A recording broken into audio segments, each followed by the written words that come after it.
Hi, my name is Crystal Fletcher, and welcome to this week's episode of Crystal's All About Books. If you haven't already caught my interview with Dr. Nora Gold, I'll put a link down below in the description box so you can watch it and find out the behind the scenes story of her novel, The Dead Man. Right now, Dr. Gold is going to read us an excerpt from her novel. It's incredible. I highly encourage you to read it. And if before you read, Dr. Gold, could you just give us a quick explanation of why you've chosen to read the passage that you're reading? Sure. This is a novel about a woman who's obsessed, and it's her journey through this obsession. The section that I'm going to read is an abridged excerpt, which takes place towards the end of the novel, shortly before she returns from her trip to go home, and she goes and visits her cousin on a kibbutz. The novel takes place in Israel. I chose this section because it's a turning point in the novel without giving away too much. Right. It's a turning point where she begins to see clearly. And as such, it's it's dramatic, and it helps the reader understand what leads to this deep, gradual shift in the person. This is the moment, I think. Okay. Her visit is almost over. It's Friday, she'll fly home on Sunday, and she's visiting her cousin. That's as I explained. In the orchard, the ripe avocados hang heavily from the trees. They're a deep, dark green.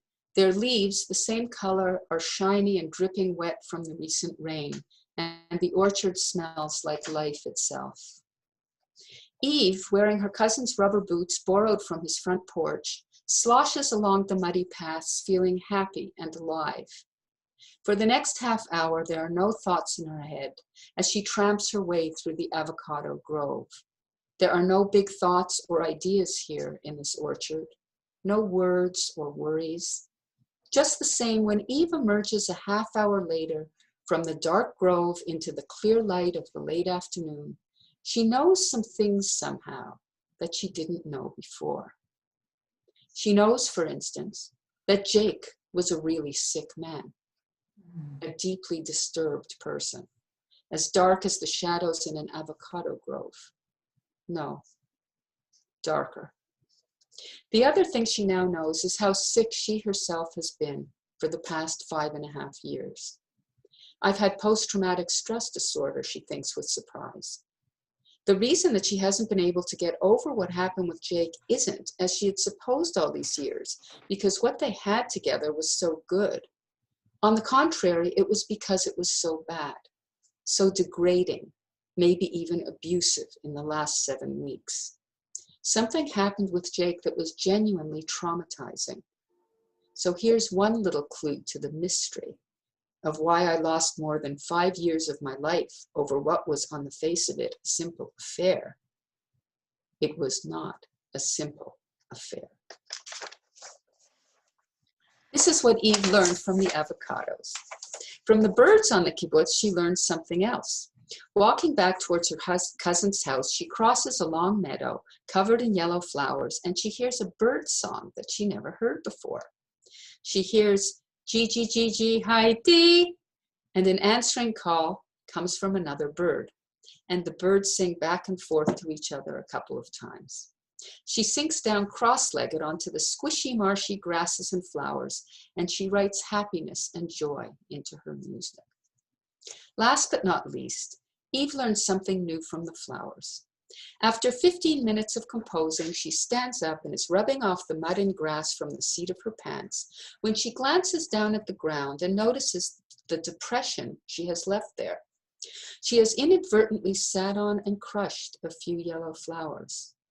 She always apologizes to the bugs she kills in her house or the flowers she plucks from her garden. And now automatically she says, "I'm sorry," to the flowers she has crushed. Then she sees how weird this is. Surely she, like everyone else in the world, has a right to sit in a field and accidentally crush a few flowers without feeling like a murderer. This earth is her home too, as much as any bug or flowers. She has a right to be here and to live here without apology or shame.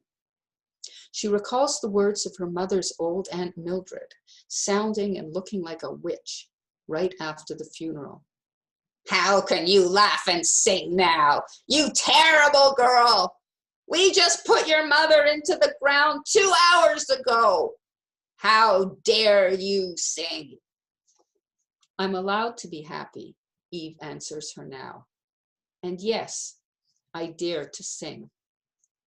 Grinning a huge grin and bellowing out, G, G, G, G, hi, dee, as if she's Pavarotti, she enters her cousin's house.